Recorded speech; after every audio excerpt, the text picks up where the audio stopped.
Սիրելի բարեկամներ, այսօր Նիկոլ Փաշինյանը մասնակցում է հերթական պատարագի, այս անգամ Մասիսի Սուրբ Թադեոս եկեղեցում։ Ի վերջո, պարբերաբար ամեն շաբաթյա պատարագներին մասնակցելու կոչերով, հայտարարություններով, տարբեր քարոզչական հնարքերով ու եթերներով հանդես գալու փոխարեն շատ լավ կլինի, եւ ես հորդորում ու պահանջում եմ Նիկոլ Փաշինյանից, որ ի վերջո ցույց տային իրավական մեխանիզմը, որով իրենք նախատեսում են հեռացնել ամենայն հայոց կաթողիկոսին, որովհետեւ իրենց իսկ կողմից սույն թվականի հունվարի 4-ին հրապարակված հայտարարության ամենակարևորագույն նպատակներից մեկն էլ ըստ հրապարակված ճանապարհային քարտեզի ամենայն հայոց կաթողիկոսին հեռացնել է։ Գիտահետազոտական, միտահետազոտական տարբեր պատճառաբանություններ մի բերեք։ Շատ լավ կլինի կոնկրետ ցույց տաք այն իրավական մեխանիզմը, որով դուք նախատեսում եք հեռացնել ամենայն հայոց կաթողիկոսին եւ ընտրեք նոր տեղապահ կամ անցկացնել նոր կաթողիկոսական ընտրություններ։ Հարգելի բարեկամներ, հաշվի առնելով այն հանգամանքը, որ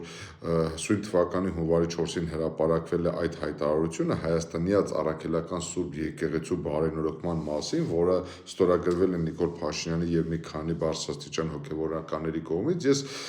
մանրամասն ուսումնասիրել եմ այդ փաստաթուղթը եւ այնտեղ մի շատ կարեւոր դրույթ կա սահմանված, որ հայ առաքելական եկեղեցու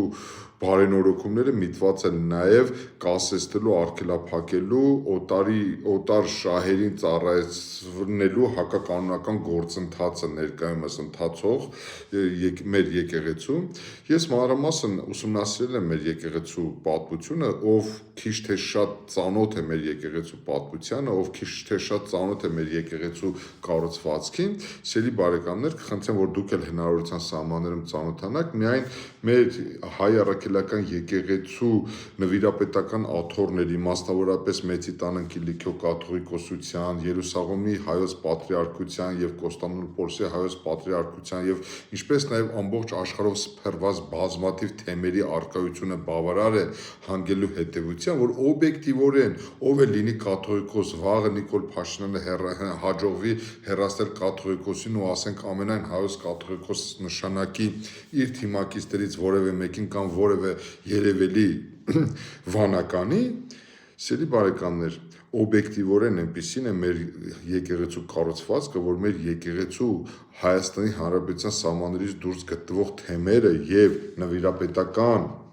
աթոռները չեն կարող 100%-ով ինքնիշխանություն ապահովել եւ զերծ մնալ օտար պետությունների ազդեցությունից։ Օրինակ դուք ինչպես եք պատկերացնում, որ մեր Կոստանդնուպոլսի հայոց պատրիարքությունը կամ Երուսաղեմի պատրիարքությունը զերծ մնան այդ պետությունների ղեկավարների ազդեցությունից։ Հարգանքներս ձեզ։